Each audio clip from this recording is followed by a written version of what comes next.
video about our country and hopefully be able for you to visit us sometime soon. Moving forward with the program, now I'm going to leave you with the chairman of the IBO who has a message for you all, Peter McPherson. Welcome to the 2021 IBO Summit. Greetings everyone. I'm Peter McPherson, Chairman of the International Blueberry Organisation. I would like to extend a warm welcome to all delegates joining us for the 9th Annual IBO Summit. We gather today virtually in Trujillo, Peru, one of the largest high bush blueberry growing regions in the world. Its pure waters, clean air and moderate climate create perfect growing conditions for blueberries. Despite our best efforts, the coronavirus pandemic means that it is not possible for us to meet face-to-face for this edition. But I'm pleased to say that we have created a 100% digital platform so that we can still come together to learn, address mutual challenges, coordinate potential solutions, and explore opportunities that promote the health and sustainability of the world blueberry industry. After all, that is what the Charter of the IBO is all about. Whilst everyone in the industry has faced a variety of challenges due to the coronavirus, including labour supply, staff welfare and logistics, the industry has shown both great resilience and perseverance in continuing to deliver quality berries to our various markets as we continue to grow per capita consumption globally. The global consumer is becoming ever more sophisticated in their consumption habits. They expect a high quality, great tasting product for a competitive price. The challenge we face as an industry is to not only meet and exceed these expectations, but to ensure we continue to develop new and improved varieties, which further enhance the taste and quality of blueberries, and ensure consumers continue to reach for blueberries as their first preference when shopping for fresh produce. Consumers also want to know that our product has been ethically grown and sourced, whilst applying the highest food safety standards throughout the supply chain. The importance of these things cannot be underestimated, and they will only become more relevant over the coming years. Pro Arandos, the Peru Blueberry Growers Association, and the IBO team have worked hard to put together a diverse and interesting program which we are sure you will find rewarding wherever you are in the world. Once again, we have many talented and thought-provoking speakers ready to share their knowledge and experience with us about this dynamic and exciting industry. There are hundreds of representatives participating from the world's top producing countries with the objective of sharing information and analysis on the current state of the industry and what may lie ahead. The events of the next 3 days will cover updated country reports, new production concepts and technologies, an overview of the global state of the blueberry industry, counter-seasonal supply, health study updates, digital marketing, sustainability, quality and what the consumer is looking for. And we'll also hear from our friends in the avocado industry about their journey. Additionally, our host, Pro Arandos, that represents more than 31 grower exporters of premium quality high bush blueberries in Peru.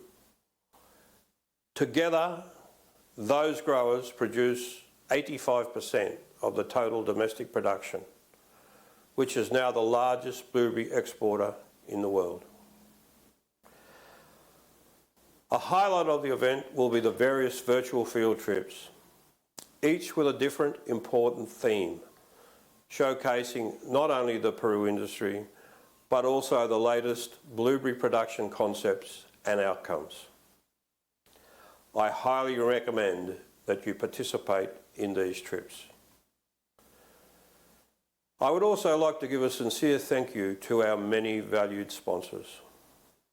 In particular, our titanium sponsors, Fall Creek, Camposol, Planasa, and Hortifruit, and all of our other category sponsors. Without your generous support, our summit would not be possible.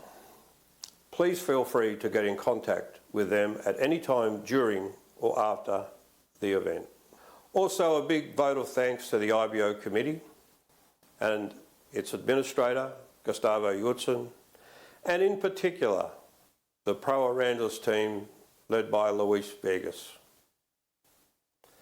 Finally, in these challenging times, I hope all in the global blueberry family keep safe and wish you well. We hope you enjoy the 2021 IBO Summit. Gracias. Thanks, Peter, for your words and for giving us the opportunity to host this event from Peru. And now we're ready to start with our first presentation of the day with the Peru Country Report by Daniel Bustamante, President of Pro Arándanos.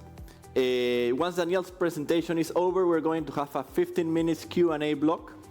So if you have any questions, please submit them through the chat, which is located on the right side of the screen. Get ready and enjoy.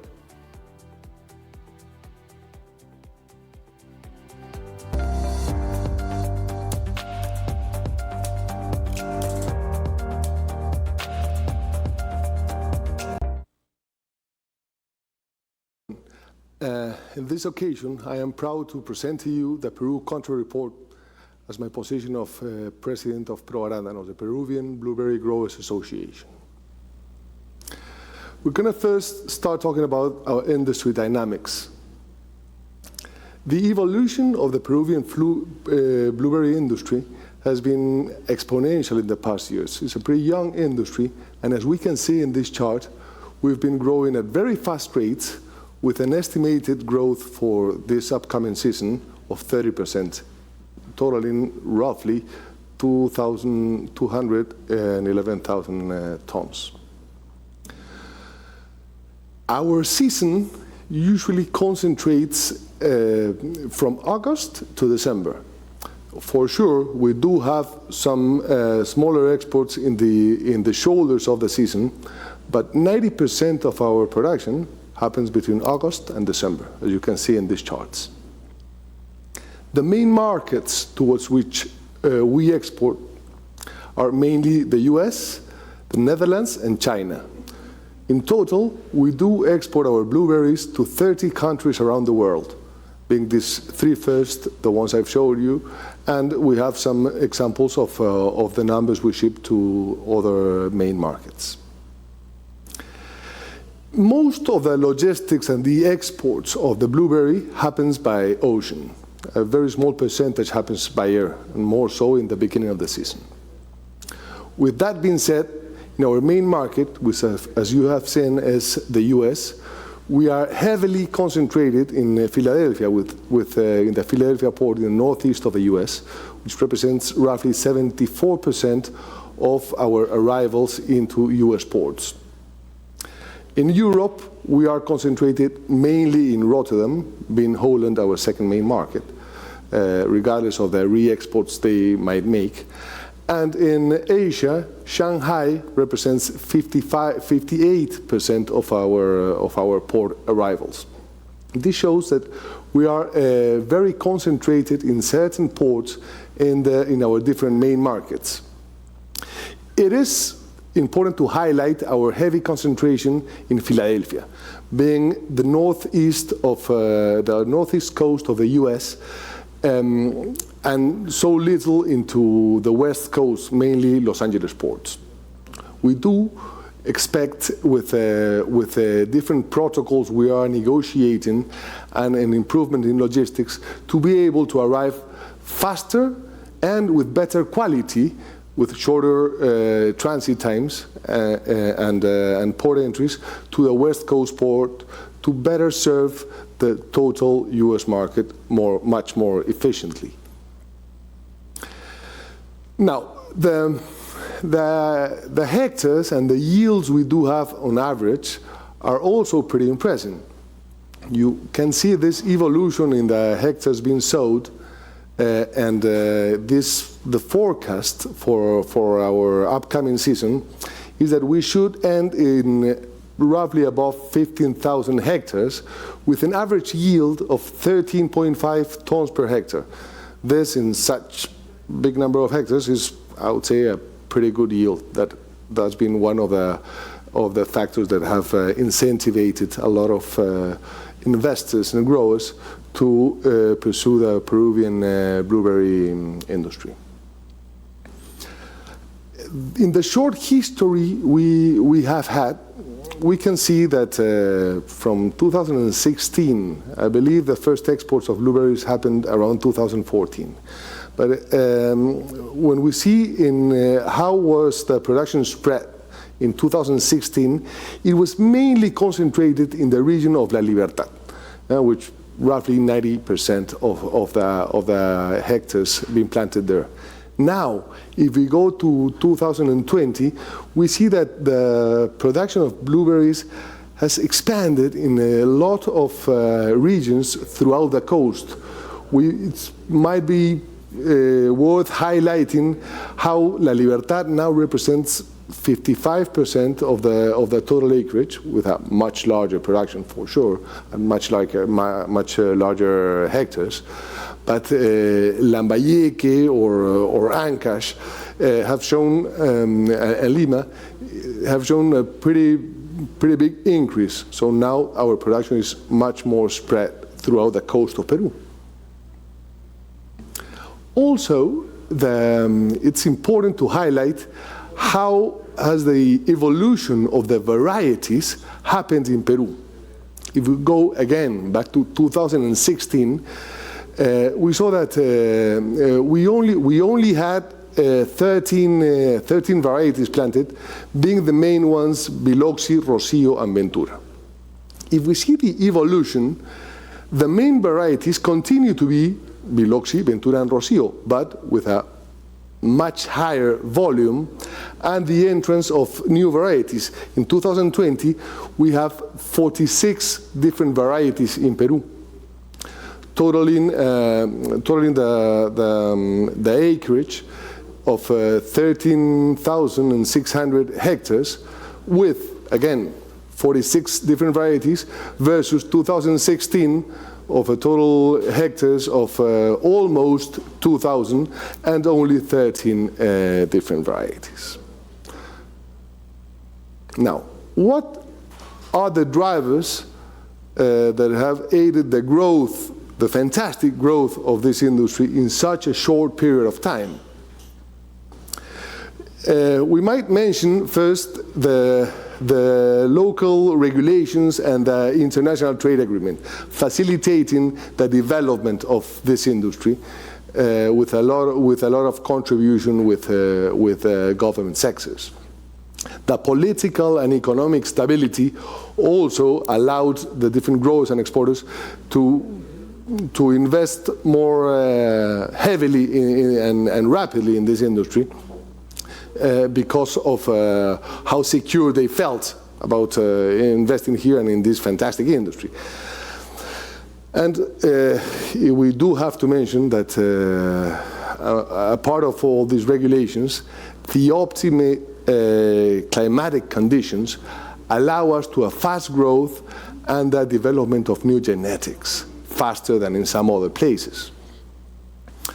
With these three main pillars, we can see that the next step that have also been growth drivers for sure are the human capital and talent management, the access to financing and investment, and the adequate infrastructure. Innovation and technology along with market access, due to the phytosanitary regulations we have and the negotiations with other authorities, have complete the whole growth drivers of this industry in the rates you've seen in the previous slides. Let me focus now a little bit on the optimate climate and what it allows for new genetics. Peru is located, well, in the middle of the Pacific coast of South America. When the two currents of water, warm and cold water, which is the Humboldt current, meet. This allows this subtropical weather, which is quite even throughout the coast. The Andes play a fantastic role in regulating also this climate, where we see what are the main characteristics. Might be pretty even temperatures throughout the year, very little rainfall, and this allows a very fast growth in good sanitary conditions, great for blueberries. And all these factors allows us to have very early yields. What happens with these early yields in new varieties is that allows us to make trials of different new varieties. We've seen the 46 new varieties we have now. We are able to try them and get the results fairly fast, or at least faster than in some other growing regions. This, in 3 or 4 years' time, you are able to validate or discard the varieties you've planted according to the characteristics of your own development in terms of soil, water, and as I mentioned, the climate is pretty even. Now, this industry, at the rate it has grown, it's worth saying the great commitment it has had towards the local economy, the society around the agricultural developments, and for sure, the environment. Just a few notes about the agricultural sector, and then I will focus more in the blueberry sector, subsector in Peru. Poverty. The agricultural sector has been a great actor in the reduction of poverty. In 2004, the poverty level was of above 80%, and now in 2020, we saw it reduce dramatically to 36%. Agriculture, modern agriculture, has been a great actor allowing this to happen. In terms of formal employment that goes along with a reduction of poverty as well. No? In 2004, the agricultural sector was employing roughly north of 460,000 jobs. In the latest data of 2019 is that we are almost in 900,000 formal jobs in the total formal agricultural sector. Also, the participation of women is worth noting. In 2004, women represented roughly 36% of the total workforce. By 2020, with all this growth, and blueberries being a great factor in this growth happening, 46% of the total agricultural formal population is represented by the female population. Then, in terms of the global economy of Peru, agriculture in 2020 represented 11% of Peru's GDP, and blueberries has been one of the main actors in this participation of GDP or economic development. Now, focusing more in blueberries, the growth you've seen at the beginning it's been exponential. No? We've grown 12 times in 5 years. It's an amazing growth. I don't know if this growth has been replicated elsewhere. It's a fantastic growth. And this, the economic and social impact it's created in the communities around. Remember that these developments happen in rural areas where you are far from everything. So the installation and development of these agricultural projects and the whole, where all the sector is being developed, helps fantastically to develop these circular economies. All the businesses that are created around the agricultural developments. So this growth has been a great contributor as well. And last but not least, the blueberries have employed in the season 2020-2021 more than 100,000 direct jobs. And out of these 100,000 direct jobs, 52% have been represented for the female population. Now, the industry has a very responsible approach towards our communities as well. It's a great actor in participating in the different communities, in its activities and the development in different sectors of the community. We can see these are some examples of what has happened in different areas through different companies or group of companies. Year 2020 and 2021 have been marked by, for sure, COVID. In these rural areas, the agricultural sector and the agricultural formal sector especially have acted of a great relief for certain of the communities, helping in oxygen plants, in supplies, in different things that could help in cleaning different donations or cleaning the different towns around us. Companies of the agro sector have been very active while helping all their communities around pass or survive towards this pandemic. It's been a little bit of help on that, but I would say that this has been definitely recognized, and they have been a great actors on this help all the society overall has done during COVID. But I think we should highlight the role the agricultural sector has played. Also, education.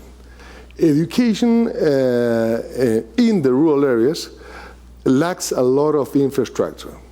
There are some examples of schools that have been built for the children to being able to study in an adequate environment, and also with some aspects of training the different actors there to better serve the children that are studying in the schools. Health, for sure, is a very important factor for us as well, in order to help the communities. With the agricultural sector, again, has been involved in certain activities. There are a few examples. Many more things have been done. But the Anemia Zero program is started to the development of the children in these areas. The mental health center. Also helping the communities, aiding for creating some new entrepreneurial ventures in programs in these areas, just to serve not only the agricultural development, but also the different demands this workers' population demand from the areas they are at. So we've also been, the industry has also been helping this entrepreneurship to happen. Water. The care for the responsible usage of water is very important, and is one of the drivers that sometimes, or the items that sometimes are concerning more the general population. We, as an industry, do a lot of effort on doing a responsible water usage. A good example for this is the Blue certificate, which basically is a recognition to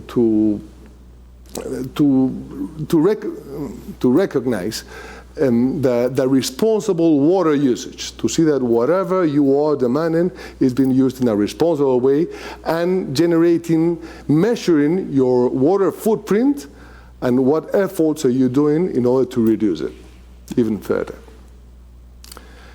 Education and awareness. Our communities, the idea is to raise our communities' awareness of the local biodiversity. So encouraging the involvement and the protection of the flora and fauna in the places around us. We've talked plenty about the global environmental activities directed to the operations, but there's some side operations that are also very important, like some volunteering of certain companies for cleaning the beaches, for example, or doing extra works, adopting fast adaptation of the clean technologies. They do participate in every aspect, not only operationally, but in all of the aspects around us. I would say we as an industry are very concerned of whatever piece of effort we can do in order to help the environment, to protect the environment. Pro Arándanos, as an association, it's joined some other blueberry growers to reduce the impact of the agricultural products. The initiative consists in some labeling, some information that it's helping create awareness for the reduction of the impact we are having. Now, this is basically a profile of our industry, what we have done, the role of the agricultural sector in Peru, and the importance of the blueberry sector in Peru. So, what's next? We have, for example, the American Heart Association has granted us the heart check participant of its association. This is to promote the benefits we are all aware of, being blueberry growers, the benefits of this fantastic fruit. Also, we are, while entering new markets, our phytosanitary office, SENASA, the government office, SENASA, we've been gaining access to different new markets, negotiating the entrance to new market, to being able to diversify more the destination of our products. It's been a great ally to the sector, working very professionally and recognized by their local counterparts in the markets we are aiming to access. Then the sustainability, we are focusing on efforts to definitely promote the good agricultural practices and being able to commit all our workforce towards this, to the sustainable efforts the companies do. It has to be an internal policy by belief, not by force. And I would say that is the case of this sector, very aware of the importance of this sustainability. I'm approaching the end of this presentation, but I wanted to tell you about what's coming next, for sure, about volumes. We expect to have a growth this year of roughly 30%. Our industry, I've described before how it has a bell-shaped curve, focusing between the months of August and December. You can see the peak weeks of production happen around week 40. Let's say that's October. And it's a sharp peak, and then it finishes the season towards the end of the following, towards the end of February or March on the following year with very short volumes.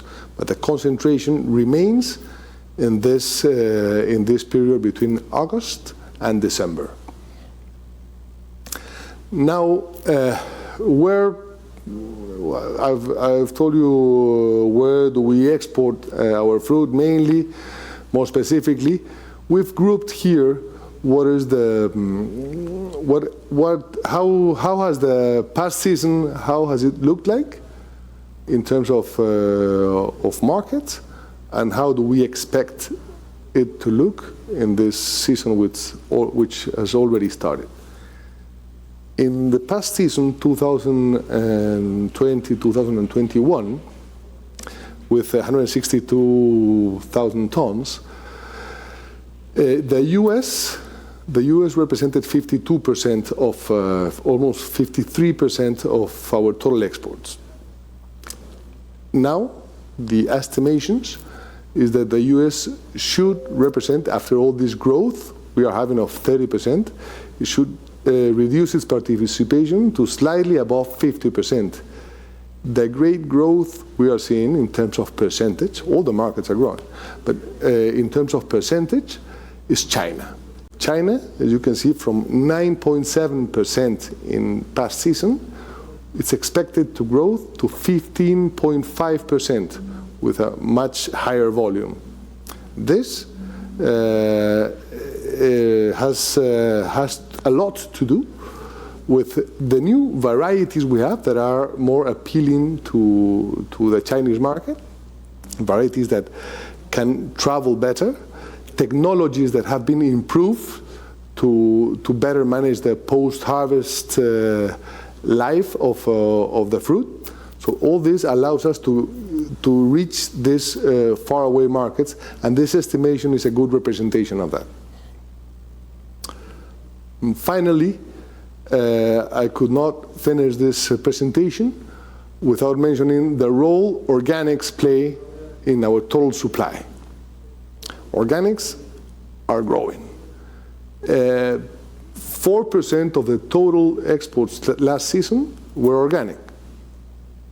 We do expect, according to the new projections we have, that 9% of the total final growth of 211,000 tons would be represented by organics as well. With this, I do hope you have had a good picture of what the industry profile of Peru is in blueberries, and I will be happy to assist you with any questions you might have. Thank you very much.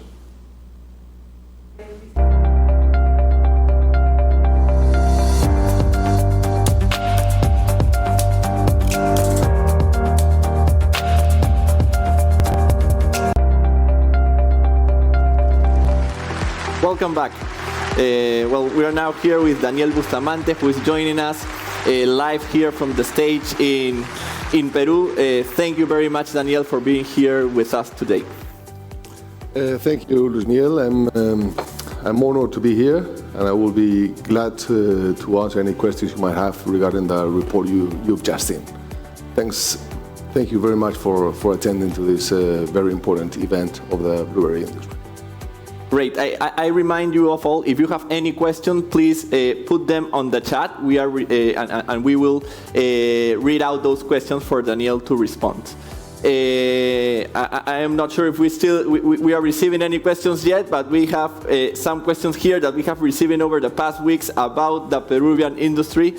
So Daniel, again, thank you very much for responding these questions. So we're going to kick off the Q&A section. Daniel, this is our first question. With the new political context in Peru, Daniel, do you expect growth to continue at these rates? Well, for sure, the new events in the political situation in Peru have slightly changed the view of the industry. However, the growth we've experienced in the past years has been very high, and it should be expected in the following years to reduce that growth rate slightly. Also, for sure, that depends on many things. The legal framework, the political certainty, and those factors would definitely drive the new investments to grow here or to reduce its growth rate. So that's yet to be seen, but as of now, I would say we would see a slight reduction in the growth rate, and we'll wait to see what happens in a few years in the political context. Okay. So we're now going with our next question. Daniel, you mentioned in the presentation all these countries that Peru exports. For example, the last season, 30 countries worldwide. Do you expect to export to new markets this season? What can you tell us about that? Let's remember the Peruvian blueberry industry is fairly new. We are for sure concentrated in certain markets and growing some others. For example, you've seen in the last slide how we are growing into China, for example, in a growth rate much higher than our other markets. Also, due to some phytosanitary negotiations between our phytosanitary authorities, ENASA, with their counterparts in other markets, we are expecting to open some new markets for the Peruvian blueberries in order for greater diversification. I'd say that the next market that could come available for us, it's India. For sure, we are tackling and trying some other markets like Japan, South Korea, Indonesia, Vietnam. So to mention some, we are really trying to open the world for the Peruvian blueberries. So we are in those negotiations along with SENASA, our phytosanitary office. And in the existing markets we are also growing due to, as I've mentioned in the presentation, due to new varieties and to new techniques. We are being able to increase shipments to some faraway markets with better arrivals, improving our experience with better arrivals in those faraway markets. So it's a component of two things: opening some new markets and growing in the existing markets we have. Perfect. And to go into our next question, talking about markets, Daniel, you mentioned markets. So what does the Peruvian industry plans on doing to help boost consumption on the markets that we export? For example, the US, that it's our main market. What's our position on that? Yes, the US is our main market, and but not only in the US. Also, in other markets we're attending, we are working actively with our international stakeholders in order to do some activities for promoting the increasing consumption of blueberries around the world, the US being the main market. along with, for sure, the US HPC. And also, I would say the IBO plays a great role here. It provides a great deal of information, very rich information, that will help us enabling the tools we have to better promote consumption in these certain markets and better understanding the behavior of the markets just to supply them in the way they need to be supplied. Great. Now for our next question, this question from just posted right now. Daniel, will there be any government investment to improve logistics at the ports, as that looks like a bottleneck problem for the growth of the industry? Can you tell us something about this? For sure, it will be much needed. We do need to improve our efficiencies, our logistic efficiencies. It's not only its infrastructure, not only to access to a ports, roads, better capacity in the ports, and also it doesn't need to be government investment, but we need to negotiate for better, much higher availability of shipping lines, and having basically more alternatives to ship our product to different markets.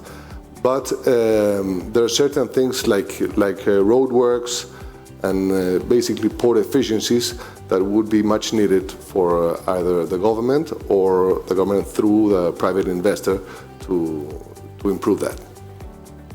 Okay. Daniel, you mentioned on the last slide of your presentation that this season Peru forecast to export 9% organics. We have received a question about organics that is the following. What is the expected growth for organic blueberries over the next 5 years? And when will organic be noted on export statistics? First of all, the expectation of organics for the next 5 years, I do believe organic is a very strong trend. The market is the market for those for organic blueberries is growing. Peru is the industry in Peru is responding to the market, and as you've seen, we keep growing organics. How much? That's hard to say because that depends on some individual decisions of each company, strategic decisions on how to divert towards organic or conventional. But in the next 5 years, I would say the organic growth would go encompassed with the growth the industry might have. As you see, it is a quite young industry, and the growth in production, it's not only due to new investments. It is also due to the youth of the trees, of the plants, that have some marginal growth year after year until they reach maturity. So that would be the growth, the same growth organics might follow. If I have to guess, organics should remain in between 10 and 15% of the total output. Okay, moving with our next question. This question is about China. Daniel, how's your feeling and Peruvian exporters feeling about China market reaction for this season, considering a growth of around 100% compared with last season volume? Do you think China can handle such a big volume? China is a huge market for blueberries, and Peru's greatest challenge in order to reach an increased consumption of Peruvian blueberries in China is to have better arrivals and the attributes of the fruit that are appealing to that market. I mentioned in the presentation how one of the drivers for growing into China are the new varieties. New varieties which are appealing to the attributes the Chinese market demands, for example, in size-wise, firmness, so arriving after such a long transit time, arriving in good condition, flavor, all those attributes are, many of these attributes are the ones that the Chinese market really values. So with that factor in our supply, I would say China would be in good shape to take the increase in production we are forecasting, with a completely different set and mix of varieties appealing to each of the consumers. Okay. We have another question about China. I think there's a lot of interest about the Chinese market. Daniel, is the presence of botrytis a problem for long destinations like China, or are the challenges faced by other pathogens? Can you explain or tell us something about it? Okay, I'm getting out of my box here, but I would say the main challenges are not only concentrated in pathogens. I think the challenges for China is mainly due to post-harvest better varieties and post-harvest techniques. We should arrive to China with firmness, with firm berries. It's preferred to have larger berries, and the flavor is very important. So along these main attributes, we should definitely tackle whenever there are some sanitary issues, and it is on us to decide whether that fruit will make it in good conditions into China. And that's why we are really improving the post-harvest techniques and adapting to whatever new trends are in the market. Great. Next question regarding prices. What is your expectation regarding prices? Is there space to install new projects? We have seen the growth Peru has had in the past 5-6 years. That growth responded to a market demand where there was not much supply during those months of the year. We're talking about 90% of our production currently goes from August to December.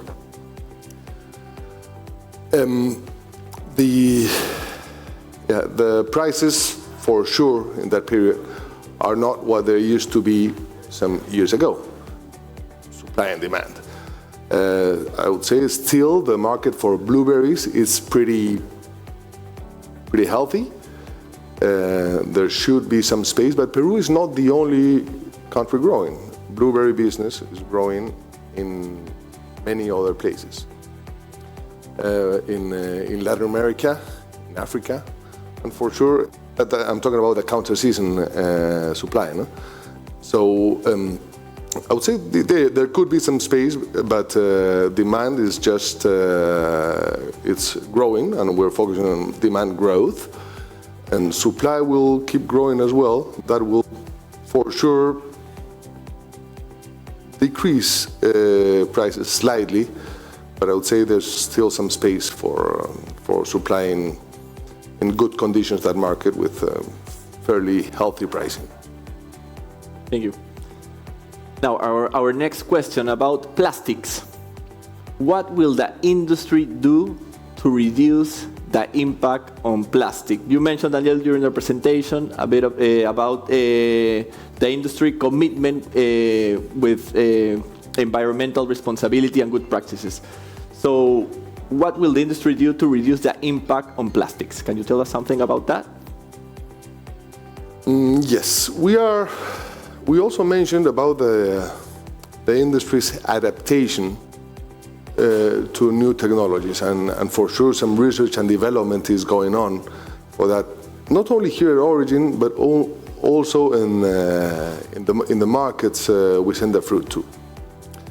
We are all aware of and concerned about the use of plastic, and there are some things being done according to reduce the plastic usage in the packaging. But it's a combined effort between Origin and market. certain activities, certain things we do need to be completed in the market in order to reduce our, if I might say, footprint in plastic. But this is an ongoing process and evolution that it's yet to be seen how much further can we reduce that use. Perfect. This next question, I think it's somehow tied to this last question. How do you see the development and investment in technology? High. The industry here in Peru, it's very focusing on catching the new trends. I talk about post-harvesting technology, increasing efficiencies while growing the blueberries, post-harvest, logistics. A lot of technology is also being used in some environmental projects in order to reduce the water footprints I also mentioned earlier. So technology is being used along all the chain in order to, for sure, improve efficiencies, improve water consumption, improve post-harvest and shelf life of the product. So it is, I would say, investment in technology is all around the industry in all its aspects. Great. So thank you, Daniel, for having the time on being on the stage with us. It would be nice to continue chatting with you and answering the people's questions, but we need to move forward with the program. So now we're going to have a 30-minute break so that you may visit the commercial area where you will find all the virtual stands of the sponsoring companies. To get there, just click on the link in the lobby. Once you get to the lobby, you will see on your screen there's a link to the commercial area. Just click there and you're going to be taken automatically to this area. Feel free to explore the stands at your own pace, and remember to come back to the main stage at 9:15 for our second presentation of the day. Thank you very much for joining.